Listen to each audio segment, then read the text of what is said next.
नमस्कार विद्यार्थी मित्रांनो, स्वागत आहे तुमचं स्टडी स्पार्क ट्युटोरियल्स मध्ये। तर आज आपण पाहणार आहोत इयत्ता 5वीचा मराठी विषयाचा पाठ 20 माझं शाळेचं नक्की झालं याचा स्वाध्याय। चला तर मग सुरू करूया। प्रश्न क्रमांक 1, एका वाक्यात उत्तरे लिहा। लेखिका कुठे राहत होती? उत्तर, लेखिका कोल्हापूर मधल्या कालबा मध्यवर्ती कारागृहाजवळ रस्त्याला लागून असलेल्या 15-20 झोपड्यांमधील एका झोपडीत राहत होत्या।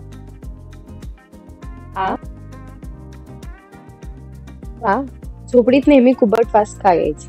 उत्तर, झोपडीच्या भिंती कच्च्या विटांनी बांधलेल्या होत्या, त्यातच कौलेही गळायची, त्यामुळे झोपडीच्या आतली जमीन सतत ओलसर असायची, त्यामुळे झोपडीत नेहमी कुबट वास यायचा। लेखिकेचे आई बाबा कुठे जायची तयारी करत होते? उत्तर, लेखिकेचे आई बाबा बोरगावला जायची तयारी करत होते। दादा इमीला आई बाबांबरोबर पाठवायला का तयार नव्हता? उत्तर, दादा इमीला शाळेत घालणार असल्याने तो इमीला आई बाबांबरोबर पाठवायला तयार नव्हता। बहिणीने लताक्काकडे पैसे का मागितले? उत्तर, इमीच्या शाळेत नाव दाखल केल्यावर शाळेत ₹100 द्यायचा होता, म्हणून वहिनीने लताक्काकडे पैसे मागितले।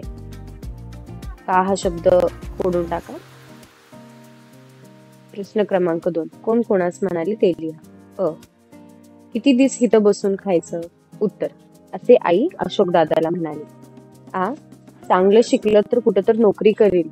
उत्तर, असे अशोक दादा बाबांना म्हणाले। पोरांना जेवायला घालून शाळेत पाठव। उत्तर, असे अशोक दादा तुम्हाला म्हणाले। मुलीचं पूर्ण नाव काय? उत्तर, असे शाळेतल्या बाई सुमा वहिनीला म्हणाले। तुमच्याजवळ ₹100 आहे का?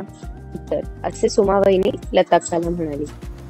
प्रश्न क्रमांक 3, खालील शब्दांमध्ये लपलेले शब्द शोधा।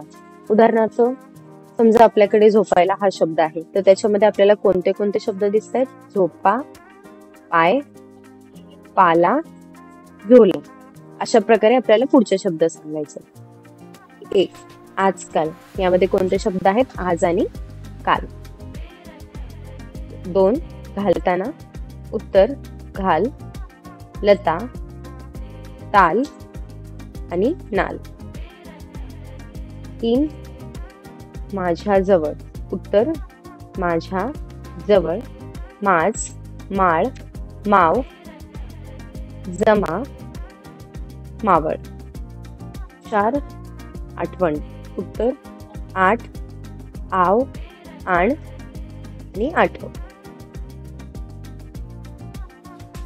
प्रश्न क्रमांक 4, तुटकी तुटकी यांसारखे पाठात आलेले शब्द लिहा। 1, डोसकं बिस्कं। 2, बारीक सारीक। 3, आजकाल आणि 4, मायलेकं। प्रश्न क्रमांक 5, धाडकन यांसारखे आणखी शब्द लिहा। उत्तर, काडकन, खाडकन, पाडकन, ताडकन।